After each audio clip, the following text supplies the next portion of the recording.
Hello, FMX. Welcome back to another session in the spatial storytelling track. I'm very excited to be here with my friend Tupac Martir. I've known Tupac for about 7 years now. First met in 2019 when I was fortunate to work on a New York version of Cosmos Within Us, and have been following his work with great interest ever since. He's an incredibly talented creative and technologist, and I'm excited to speak to him more today about some of what he's been up to and some of his perspectives on what's going on with spatial storytelling. So welcome, Tupac. How are you today? I'm good, man. How are you? Yes, yeah. I think funny enough, I think we first met when you were doing Love Seat, although we Oh, met sure. remotely Yeah, that's before, right. Yeah, that was 2019. before, yeah, yeah. So the summer of 2019. But yeah, Yeah, it's interesting times in this space in which we find ourselves, I would say. absolutely. Well, let's start with some broad observations. So, you've been in this industry a very long time. What are some of the trends and ways that you've seen things changing and evolving? And is it what you thought it would be, from 10 years ago? Is it kind of moving in a different direction?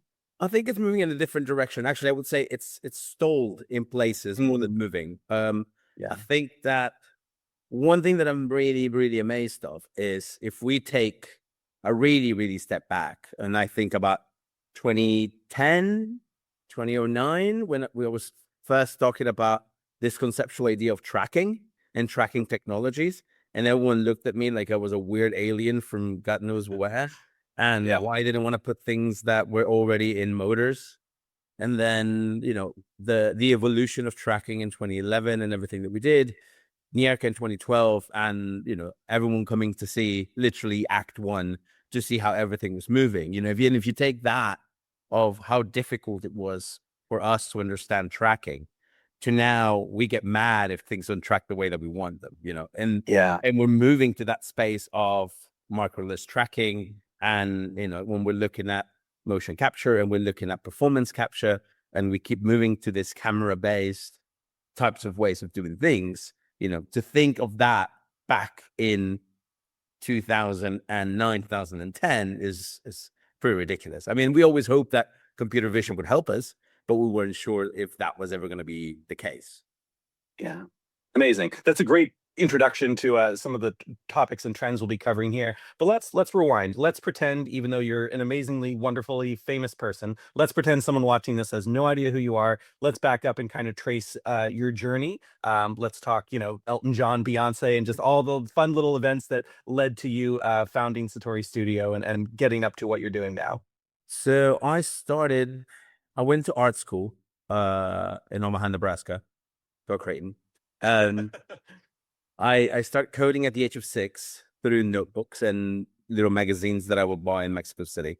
And so when I went to art school, digital art was one of my main points. Or I say painting was my main one with photography, but then digital art became another part. And then I think a lot of the analog digital way that I work comes from that. The fact that it took me 3 hours to scan my hand, and then I traced it with paper, and then I scanned that traced paper of my hand, and then I combined that with my original scan, and then I took a picture, and then I took a print of that picture, and then I took a picture of that print, and then I painted on top of that, and then I printed that again, and then that got bigger, and then I took a picture of that, and then and all these kind of things, and then eventually putting it into a space so that the digital to analog kind of can become in the principal element of it. Um, I returned to Mexico after I graduated. I worked in the opera house, in which, as I tell people, I basically took a master's course while being in the opera house because I helped everybody. I helped the lighting designer, the video designer, the costume designer, the wig designer, the makeup artist. I looked after sopranos, I looked after conductors, I looked after tenors, I looked after dancers. I worked with paper. I learned how to paint paper with traditional techniques. And I used to have to grind all these things with a glue that is called bunny glue, which Mm, comes from the raw bone of the bunny, and it becomes this really um funny patterned kind of thing. And then you rub that into hot water, and then that dilutes, and then you mix that with the paint and and everything, and then that's how you paint paper. So the paper actually mm. becomes a lot stronger. Um, and so all that kind of took me into that side. And I left that, started working in events. That led me to becoming the art director of MTV. in 2005, if I remember well. And then that kind of led into me meeting bands and realizing that lighting was an important element of my work. And so then lighting and set design, all those kinds of things added to working with bands, working with artists, doing video clips, all that kind of thing. And then in 2008, I made the jump to the UK. 2 bags, 2,000 quid, and thinking that I was going to make it. Little did I know. But then that by itself led to working with different people, working with Manolo, who was a lighting designer, especially for fashion. That led to working with Topshop and Vivian Westwood and Alexander McQueen and, all the fashion people that I started working with until eventually I took over and I started doing those jobs on my own. In the middle of that, there's a period of working with Elton John, working with Sting, Chili Peppers, Beyonce, Coachella, all those kinds of things. And then suddenly I arrived to November of 2011 to do Nierka with this conceptual idea that technology can be a single act without the need of humans. I mean, in the end, we needed the humans, but we needed the humans to move the screens so that we could actually track them and project on top of them. But there's a moment specifically in Act 1 when there's two screens at front and they move sideways and then come back, and there's two screens at the back that move forwards, and the entire theater just went, because it was just like, no one had ever seen something like that. Every single thing that we've ever seen was people were trying to move a screen while a projection was moving and trying to match it at the same time. So the conceptual idea of zooming in, zooming out, keystoning. Remember, we had two screens going one in front of the other, so we could prove that the content could hide behind the other and then come out on the other side. Like that element of what the creativity meant to the technology and not what the technology meant to the creativity.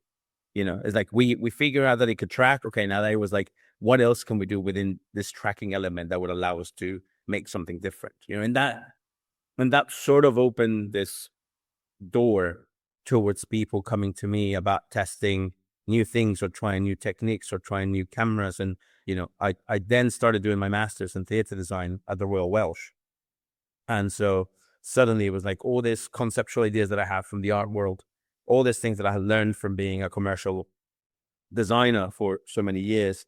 And then suddenly this opening of show creation with technology as a character of it, and that's a part that I always talk about, is like the technology is another character, just like a dancer, just like a musician, just like an actor.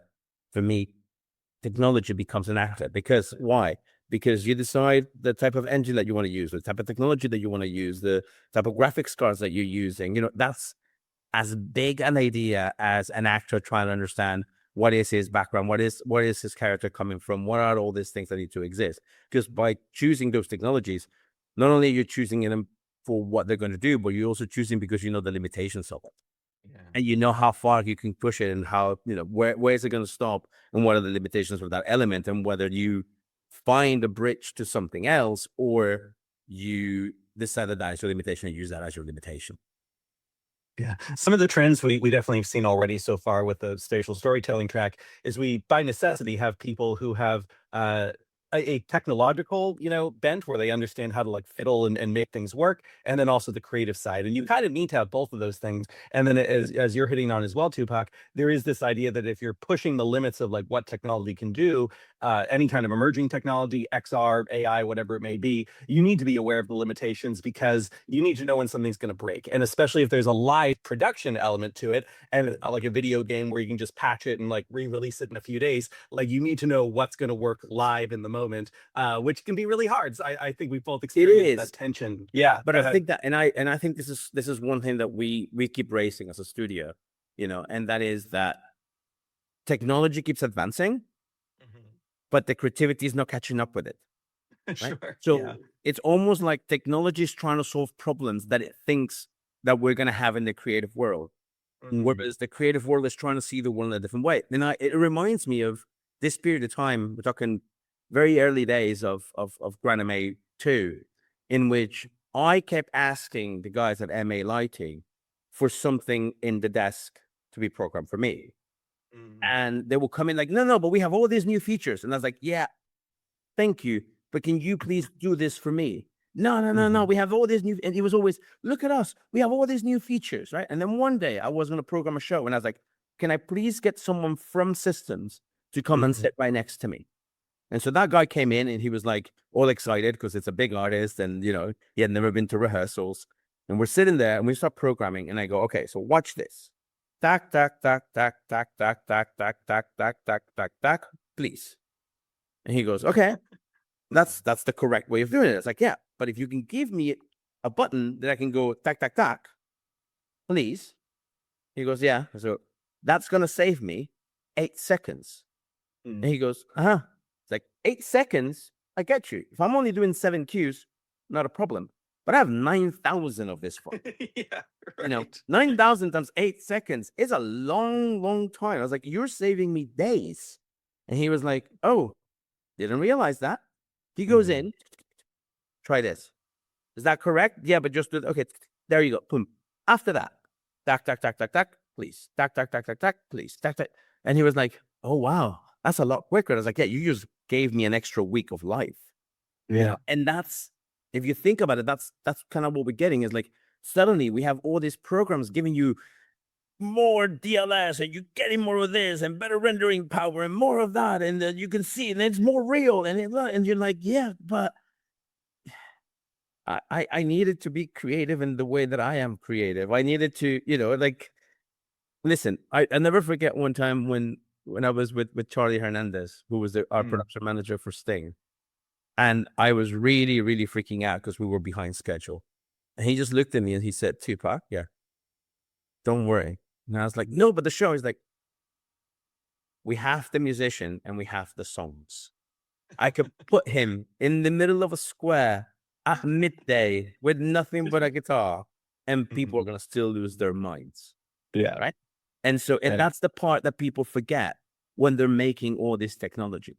They're just thinking forward because they think that we need to arrive to that moment, when in reality, it's like, no, actually, it's okay if you want to slow down a little bit and come and meet us, Mhm. the creatives that are trying to understand how this technology can be best served to the story, to the Mhm. elements that we're trying to talk, to the things that we're trying to do.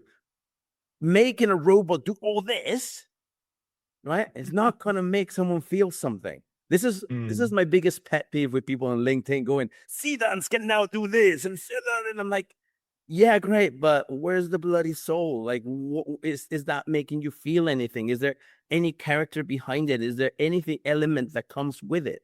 Right. And the more that we keep advancing, the more that we keep moving forwards, it's the more that I realize that there's a space and people that are stuck in the backside of it because the technology is moving so quickly that they can't catch up with that. And so their storytelling is now mediated by what the technology can do. Whereas usually, as artists, we understand what we want to do, and then we find the technology to do it. You know, Mhm. there's a reason why Andy Watson took 16 years to do a specific show for Radiohead because the technology Mhm. wasn't ready. Right? There's a Right. reason it took me 5 years to make Nierka. There's a reason it took me so long to make Cosmos. Like, there's a reason to do all these things because when the technology is not ready, I'd rather not do it. Right? I'd Mhm. rather not rush it just for the sake of saying I was the first one. Mm. But it has to be led by creativity. It can't be led by the technology people telling us what we need to do and the things that we should care about, you know, when in reality, it should be the artist saying, this is how we want to move forward. By the way, do you have anything that can work on this? And so, but I would say even the way that we're looking at the things that are coming out, the elements that are on screen, the things that are on theaters, like all these other elements, it's none of it is being dictated by the artist. All of it is being dictated for what the technologies are doing. Yeah, absolutely. I think so much of the technology we're seeing on LinkedIn and social media, it's a solution in search of a problem. It's like a tech for tech's sake. It's an exciting demo, but as you say, like it doesn't necessarily make you feel anything. And as storytellers, what higher goal is there than making someone feel something? So this might be a good launching point to start to dive into some of your work as a storyteller. And maybe I actually really like the framing that you already set up. Like maybe we talk a little bit about the different pieces that you've created over the years and what technology was ready at each of those stages that made you feel like, okay, now I can tell unique, now I can tell cosmos within us, et cetera, et cetera. So let's launch into that however you like. Yeah, I mean, I think that in some cases, I would say even the technology wasn't ready, but at least it Sure. was nascent, and we could see. I mean, that's the reality of tracking. That's the reality of Right. tracking was not a thing. I remember being laughed at in Germany in January of 2011 for what I wanted to do, and people telling me you're not going to achieve it. Someone else Mm. talked to me in October of 2011 and said, Disney, Universal, Marvel, all these people are throwing money at what you're trying to do. What makes you think that you're the one that's going to make it and is going to crack it? And I told Mhm. them it's because I'm looking at it from the creative side. I'm not looking at to do 10,000 things. I just needed to do 3 things correctly. And if we can do those three things right, that's all I needed to do. And whereas someone probably at Disney wanted to do this, that. I was just like, I just wanted to keystone, to track, and to zoom. That's it. And so why? Because those are the 3 things that I needed to do. It's like if we go back to this idea of like when you remember when you were doing 360 video, and people Oh are yeah. trying to do things all over the 360 video, and it's like, you are not a dog, you are not like this. You live in a 90-degree world, Yeah. 120-degree world, and if something's interesting, you move that way, and then you come back. And if something's interesting, you look that way, and and you come back. But it's not this idea that we're having to be hyper everything around it, right? So Mhm. like that for me is the starts of the aircraft. When we were doing Hiku, for example, right? Hiku is a piece of movement, and we wanted to understand how we're going to do this idea of someone moving across the space and generating this element of uh spatiality within projection mapping, right? Because I was like, I don't want to do things crumbling and moving and things like that because Mexico had just had a massive earthquake. So like that was a big no-no. So you had to be all about movement. And so we had already spent at that point, we're talking 2016, about 9 months looking at motion capture and what we could achieve with motion capture. And then we went to talk to the guys at Bath at Camera. And they were like, oh, well, the performance capture that we can give you, these are things that we do if we do it this way or that way, or what are the most important elements. And we knew that we needed to be subtle because we wanted to use hands and we wanted to be really close, but we knew that we didn't care about facial, for example. Mm. We knew that we just wanted the body to move in a specific way in order to capture the most beautiful dancer in the world at that moment. And it's like, okay, that's the important thing. Like, I don't care about him smiling or not smiling or whatever, but if he does this, I need to catch that because that needs to come in, right? So what Yeah. is the correct technology for that? And so Right. Yeah. You got the it's correct hierarchy of like what needed to exactly. work. You start Yeah. creating Yeah. hierarchies and going, right, if it was facials and things like that, then suddenly maybe that's a completely different side that I go to. But Mhm. then because we storyboarded the whole show, like the whole piece is storyboarded from A to Z, and we didn't do a single shot that was not in that, Mm. right? And the reason for it was because we were working with 30 different people across the globe in order to make the piece happen because we were so short in time. And now this is prior to Unreal getting really, really good. So we were doing all of this in Cinema 4D and in Maya and some pieces in Houdini, and then capturing everything from everybody else and then giving it a pattern so everything looked pretty much from the same space, and then putting Mm. all that together, right? And then one of the most beautiful things about that piece is that it has a beautiful soundtrack made by a friend of mine, very, very beat heavy, which means he has a lot of lows. So it was presenting it in the street was not an option because you will lose all those lows with all the noise. So we ended up making an interview with a friend of mine who's a radio DJ. And then on time, he released the song just as the video was beginning in the facade. So there were people stuck in traffic watching the video with the audio coming in from the radio. So clever. And like I was like, that actually makes it a lot more interesting for people to look at. So visually it was really interesting, but when you were in that space, it just made everything so much different. And one of the restaurants that looked into the piece basically will run our track every 40 minutes, so that if you were sitting in the bar having a meal, the music will tie up with that. And if you didn't know, you just thought that was the coolest thing in the world. And I think that once again, moving into that analog to digital space is what makes all of this super interesting. Yeah. When we move to do something like Cosmos comes from a completely different space, right? In Cosmos, we're thinking, how is it that we can make a performance piece in a headset? But also, how can we expand the concept of a headset, right? And at that moment, everyone was thinking that multi-user had to be everyone on the headset at the same time. And we were like, no, if we already have a culture of people that are willing to watch Twitch to see people game, Yeah. right? What Mhm. is it that changes the idea of watching someone go through an experience? And so the fact that we're doing the experience live and it's me conducting and the voiceover is live and the musicians are live and the audio, the 11.2 surround sound system is live, and we have the two dancers with the haptics and the smells and all these kinds of things. That by itself is almost like watching a behind the scenes for everybody. Mhm. So then what is it that I need to give to the audience so that they feel that they're more part of the story? So it's like, okay, so we're going to give you the headset so you can see what the person can hear. But what we Mhm. understood was actually what was going to make the piece is giving them the headphones so that they could get the surround sound that was involving everybody. But then every single thing that the person heard, they could hear it here also. So in a way, it's almost like an audio book with visual cues that are relatable to what you're seeing, but you almost have a deconstructed view of that. And, that kind of experiment, and I will say it began as a very nice experiment into it, is when we showed it in Venice, we had 4 people in the audience. And then little by little, we're like, oh, it'd be really cool to give them a cookie when we're giving the interactor a cookie. Right. And then, oh, we can give them the smells because they're so close to us. And then when we grew to an audience of 10, it was like, okay, we can still do this, but now something seems to be measured. When we went to the Eye in Amsterdam, suddenly it was like, well, we have 115 people coming to see this. We cannot pass 115 cookies, right? Well, we're going to try, and we did. Yeah. We failed spectacularly to pass Mhm. 115 cookies, but we tried our best. But then suddenly it was like, oh no, actually, I'm gonna involve now the audience to sing Happy Birthday, and I'm gonna trick them because the first time that they sing Happy Birthday, they're gonna think is this, and they're gonna finish. They're gonna go, oh, really?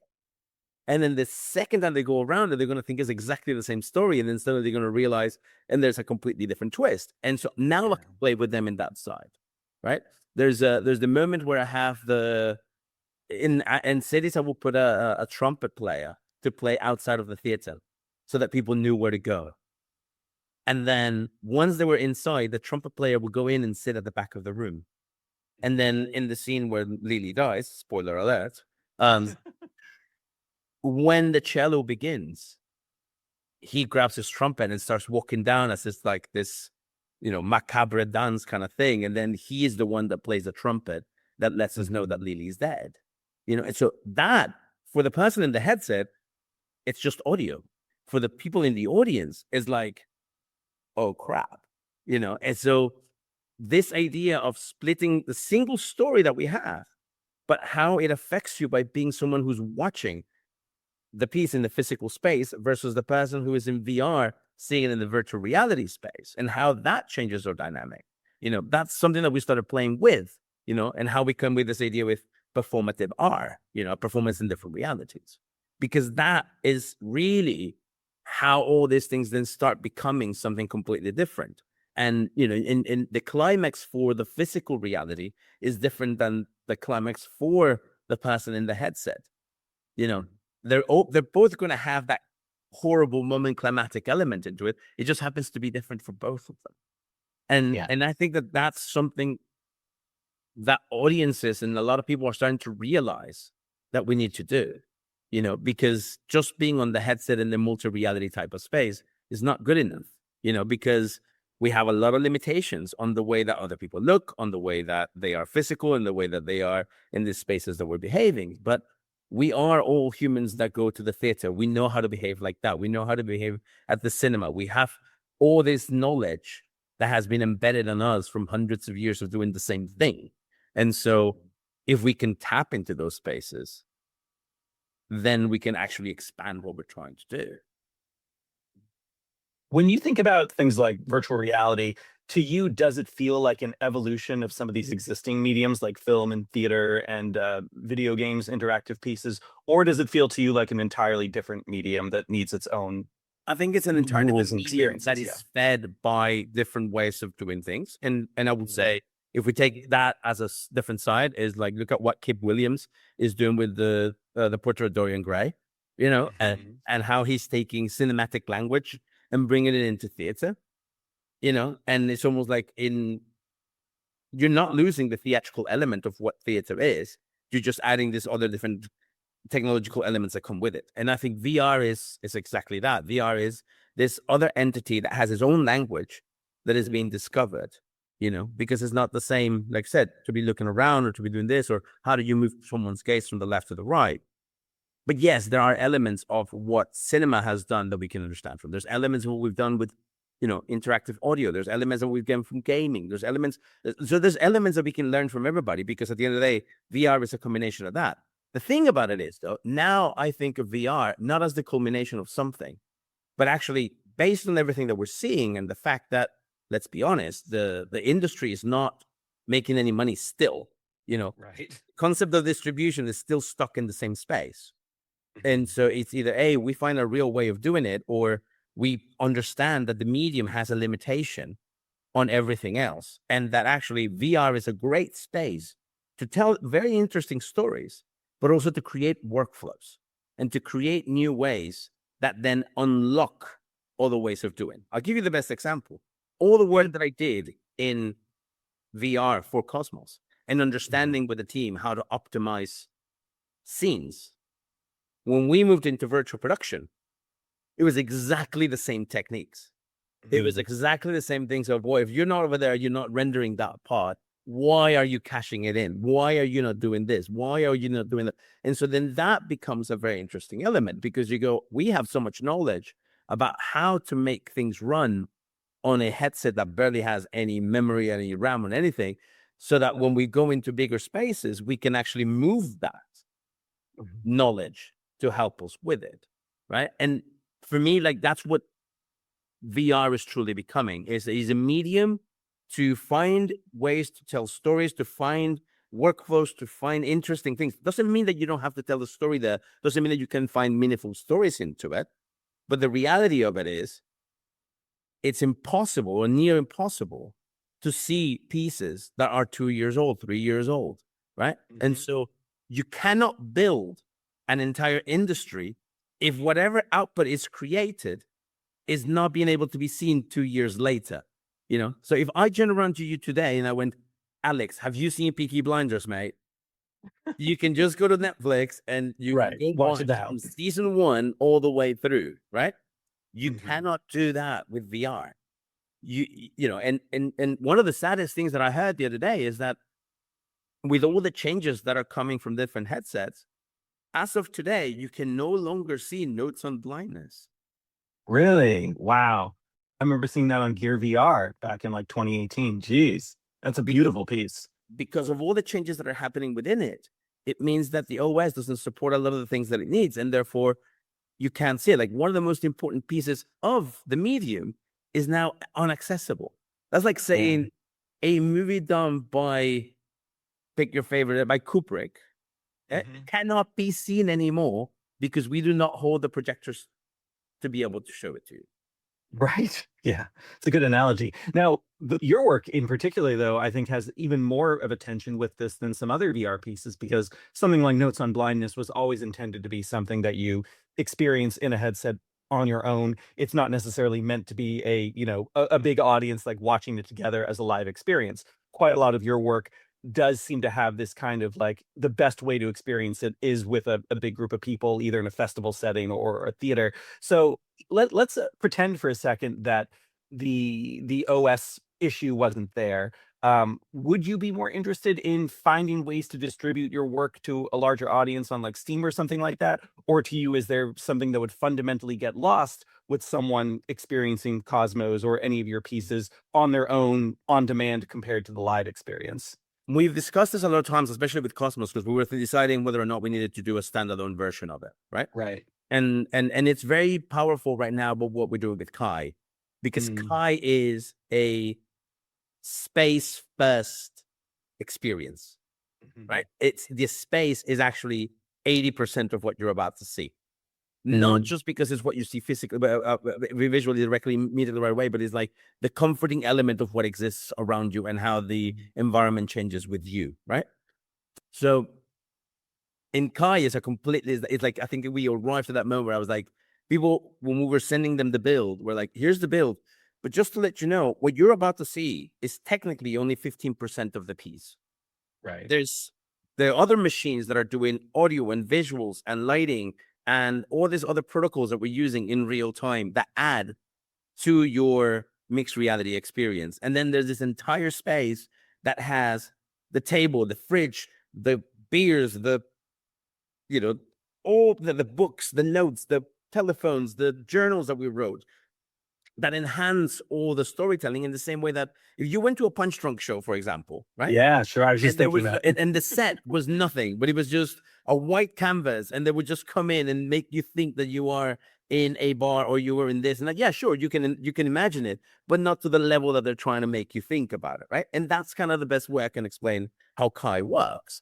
Kai Mhm. is a piece that is created specifically to be physical, to be something that you can touch and you can grab and you can go as deep as you want to and pull back as much as you want to. Yes, the limitation in Kai is that it's only for one person, right? Mhm. But there's that once again, the limitation is not because of me, the limitation is because of where the technology is, right? Mhm. But when you look at a piece like Unique was basically this element where we went, right, this is what we learned from Cosmos. This is what we learned in performative art. So now let's go in and blow everything out of this, right? So whereas in Cosmos, we had the physical layer, so the people in the theater, and the VR layer, the person in the headset with their interactor. Suddenly we go into Unique, and in Unique is like you have the physical layer, the people that are watching us perform the piece and watch the visuals being created live. You have the AR layer, so you have an iPad, and around you there's things that are happening that you can look at. But by the way, your iPad is different to someone else's iPad because the JSON file is going to create all these different elements into it. Then you have the VR layer where people are putting the headset and they're moving in spaces that we are created in real time with the music. But so they are listening to the music, they're listening to us, but they're moving in worlds that no one else can see. And then we go into the stream, and in the stream is like we have 3 cameras that have augmented reality into it, which is different to the augmented reality that is in the iPads. So It's you can see at home things that cannot be seen in the space. And I love, like, finally someone sent me a message yesterday going, I finally understand what you mean. And I'm like, what? How? It's like, oh, I was watching Anima at Coachella and the girl was singing and the angel came out. And I thought yes. everyone had seen the angel in the space. I was like, no, the angel was only for the people that were at home. Like that was their Yeah. plus. And they're like, Right. yeah, now I understand what you were trying to do with Unique with the 3 cameras and the stream. And it's like, yes, I'm giving you content that no one else can have. It Yeah. being at home suddenly and watching the show is completely important to the ecosystem of what we're trying to do. And you're getting a premium experience by watching it that way, right? And then the idea of having as mobile, and suddenly you are in your mobile or your computer moving through worlds somewhere else in the world, because you can be in Taiwan for all I care about. And you are moving into the worlds that we created, similar worlds to the guys that are in VR, separate because everyone has their own space. The JSON files are changing everything, right? And so I am, by the way I change the way that the guys are playing, I am changing the environment in which you're at. And because you are solely in your space, you're finding new harmonics and new things and new that, right? So suddenly we go from an audience of 200, 300, plus another 10 with iPads, plus another 10 with VR headsets, to suddenly thousands on the stream, to another 1,000 that can be playing in their own mobiles or computers or wherever you want, and then having that audio version also going out so you can listen it to see it was just a radio piece. Like suddenly it opens up and we are talking about thousands of people from a single performance, and the way that you experience that performance changes for you, and also changes the point of entry, because maybe you want to be in a VR headset, but maybe your wife wants to see it on the stream, and your son wants to play with it on mobile, and your mom wants to come to the theater to see it. Like everyone has a different point of entry, and everyone can enjoy it in the way that they want to. That for me is like, guys, this is the holy grail of what we're trying to create. And this is the right way to use technology, where it is serving the interests of the story and not just like, "Oh, it's something cool," and doesn't actually do anything. Exactly. Yeah. The, Yeah. the fact that the music is turned from the sound test into data to go to all these places, it means that it is still coming from humans.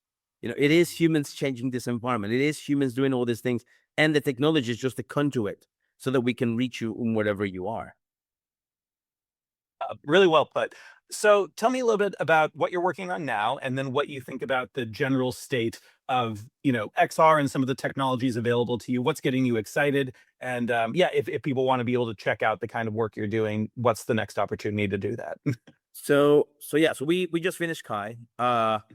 It was unfortunately it got rejected by every single festival. No, boo. Not a single festival took it. I still claim is they didn't understand it. Yeah. Because whenever people come to see it, they go, "Oh, this is amazing.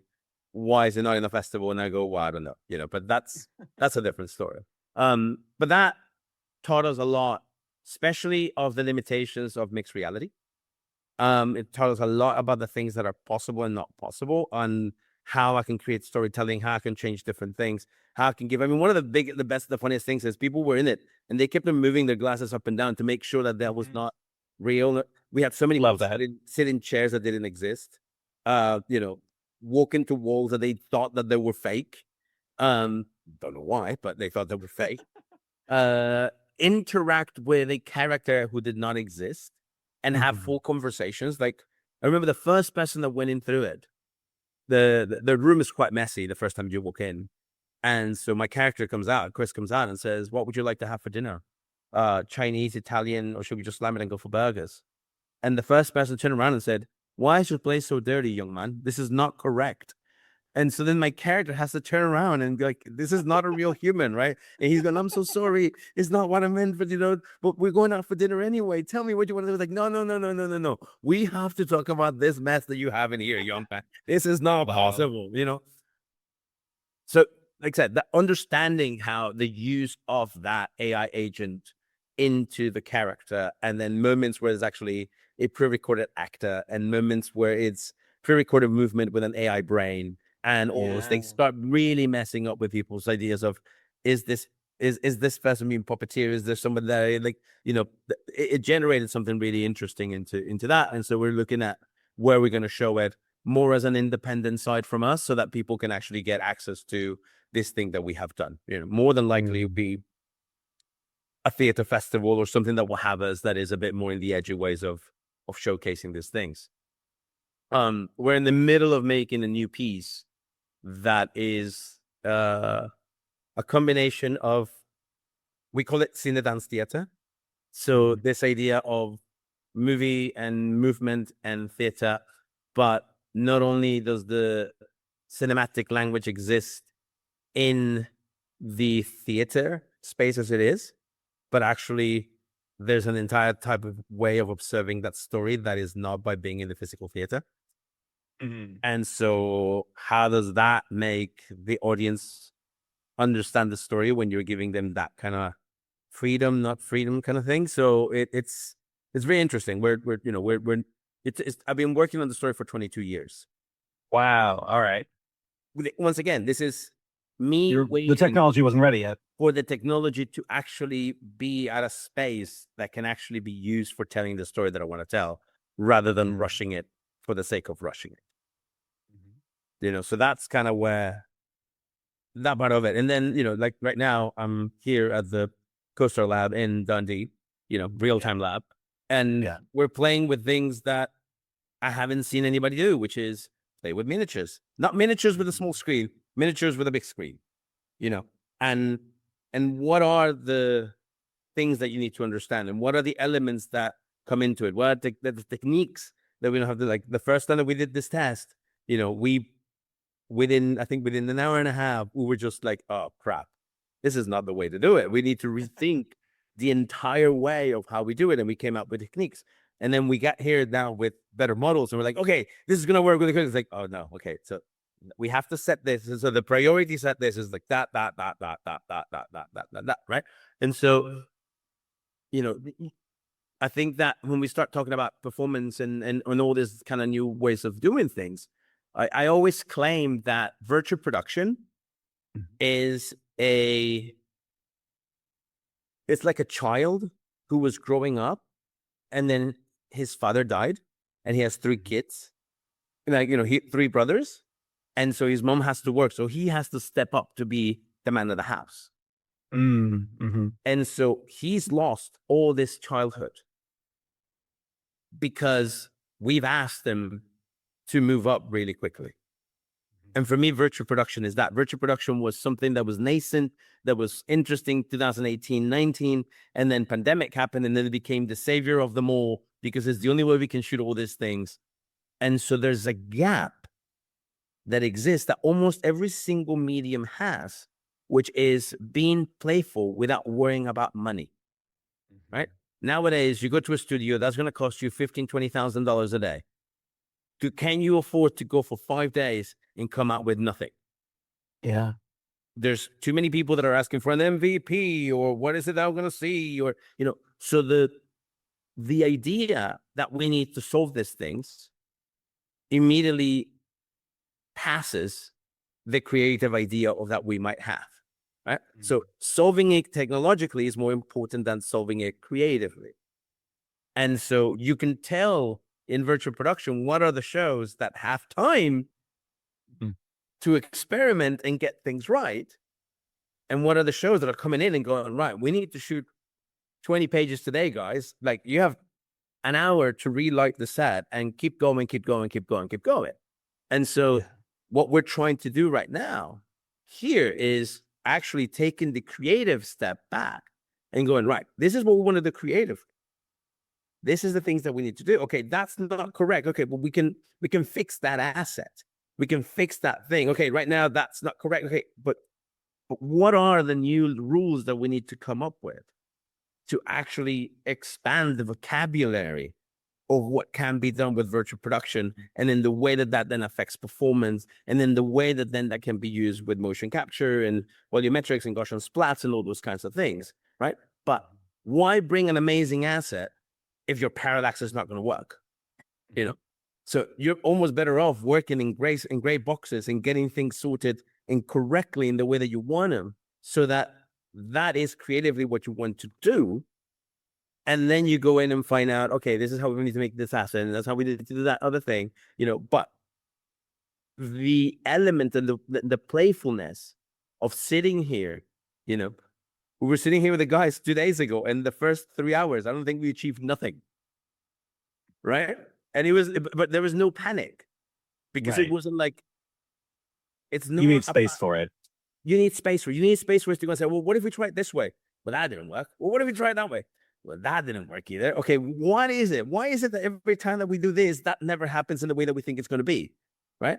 Most of the times, people have a client behind them going, what's going on? We're a producer. What's going on? Why is it not working? When are you going to do this? When are you going to do that? And so that pressure changes, and now you're going, well, let's go for the safe option, because we know that the safe option works. Right. And so that, for me, is, you know, if anyone's about to take anything out of this entire thing, and this element, is forget about the tech. The tech is working, and we know it's working. And yes, there's things that don't work, and there's things that we don't have there yet. When they get there, we'll get there. But, you know, we can still put the artist in the middle at 12 o'clock, and he's going to have the songs, and he's going to deliver. The question is, do you have the songs? Not do you have the massive stage with all the screens and all the lighting. Is like, do you actually have the songs? Yeah, you're reminding me of some of the conversations I've had with my father, who was in a rock band for 30 years. And he would talk about that premium of studio time and like how if you weren't prepared when you went into the studio, you felt the pressure of just burning money as you're there, like, oh, what should this verse be? Should we have a cello here? What do we do?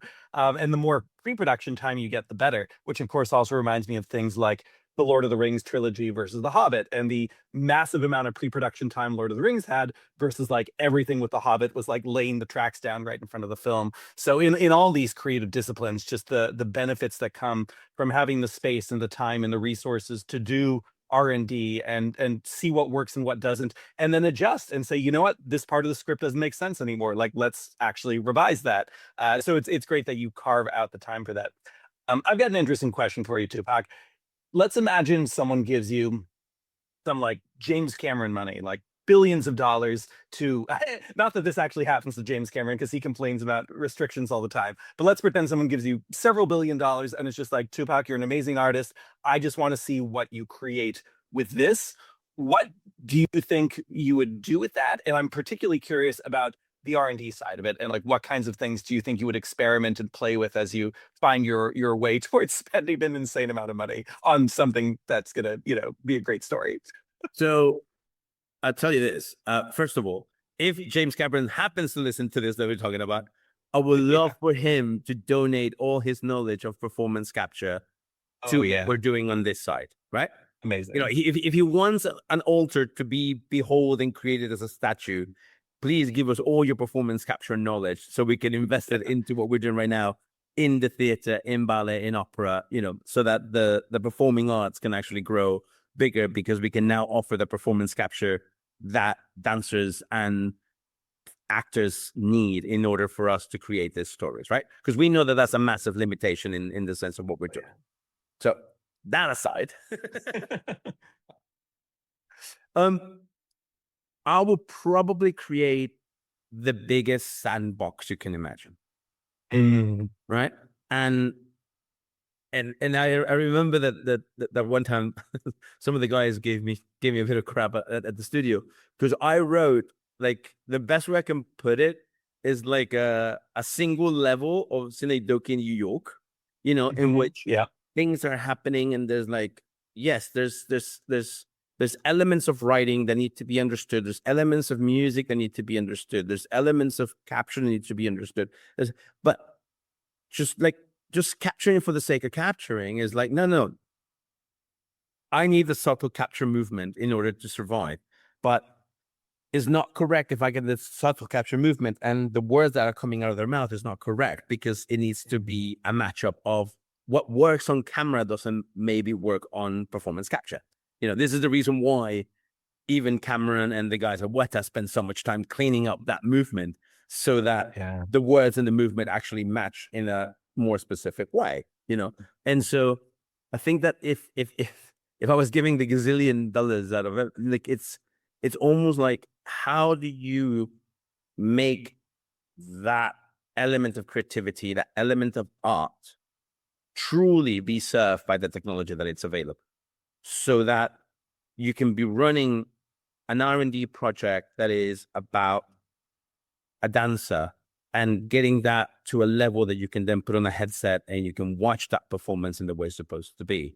Or how is it that you can do an opera, and allow for that opera to exist in an entire space and room? And what does that mean for the audio? And what does that mean for headphones? And what does that mean for audiences? And when people sit and when people move and, I will basically make a massive, I think that the final output would probably be this incredible immersive theater performance with immersive technologies and the headsets and things like that to exist.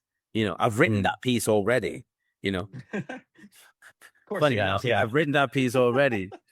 I just don't have the money to do something like that. But even then we know that to make that piece, there's about 60 or 70 strands of R&D that need to be done so that we can Mhm. understand it. Kai for us is 10, 15 workflows that no one had ever tested.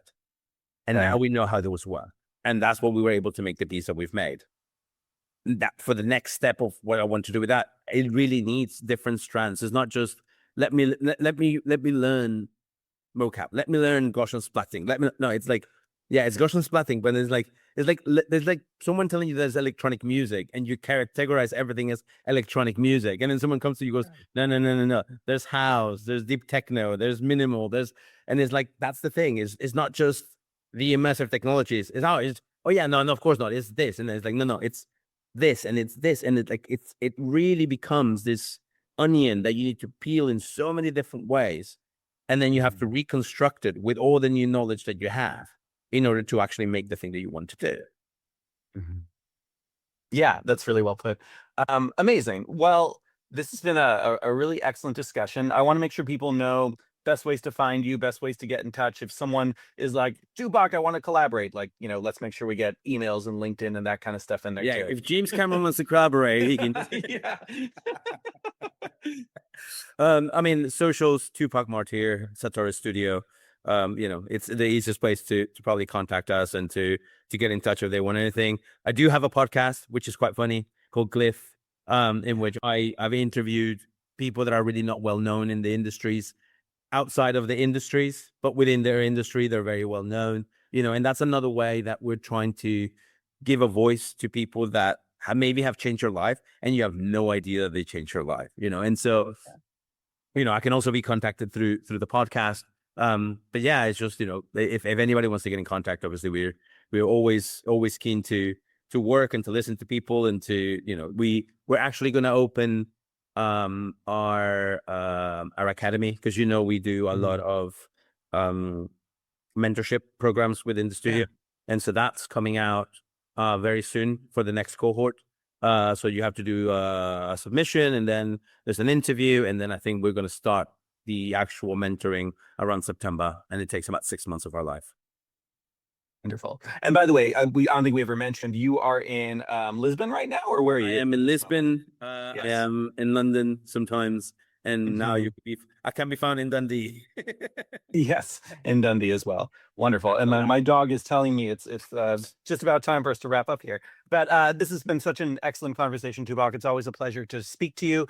Thank you to our FMX audience. Thank you to Patricia and Mario and everyone who's organized the event. Would love to get Tupac over to FMX in person next year, should we be so lucky, and maybe we can get Kai or one of these other pieces a little bit more of an audience. That'd be great. Thank you so much, Tupac, and thank you, Alex. Thank you, everybody, and speak soon.